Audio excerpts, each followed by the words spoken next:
Gauri Suryavanshi, S मराठीमध्ये आपलं स्वागत। वळूया आजच्या बातमीकडे। मोहपाडा येथील दुचाकीवरील अपघातात एक जण ठार तर एक जखमी। नागझरी फाटा ते चिराई रस्त्यावरील मोहपाडा येथे दुचाकी चालकाचे GJ15DA 3505 दुचाकीवरील नियंत्रण सुटल्याने सायंकाळी 5 वाजता अपघात झाला व यामध्ये सुरेश भामणे राहणार पांगरवारी गुजरात हा जागीच ठार झाला असून अशोक पवार राहणार करंजुल तालुका सुरगाणा हा गंभीर जखमी झालाय। सविस्तर माहिती अशी की पिंपळगाव येथे कामासाठी गेलेले हे दोन युवक काही कामानिमित्त ते आपल्या घरी येत असताना मोहपाडा येथे दुचाकी GJ15DA 3505 अपघातात एक जण जागीच ठार झाला असून दुसरा जखमीला प्राथमिक उपचारासाठी बोरगाव येथील प्राथमिक आरोग्य केंद्रात दाखल करण्यात आले। यावेळी डॉक्टर अनुप शिंदे यांनी प्राथमिक उपचार केले।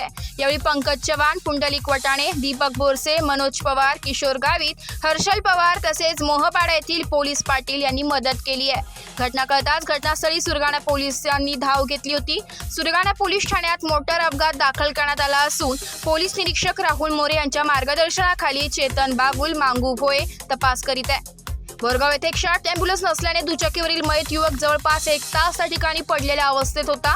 यावेळी नागरिकांच्या वतीने संतप्त प्रतिक्रिया उमटत होत्या। एस मराठी न्यूजसाठी प्रतिनिधी लक्ष्मण बागुल, बोरगाव। अशाच नवीन ताज्या घडामोडी जाणून घेण्यासाठी आमच्या एस मराठी न्यूज चॅनलला लाईक करा, शेअर करा, सबस्क्राईब करा आणि बेल आयकॉनला क्लिक करायला विसरू नका।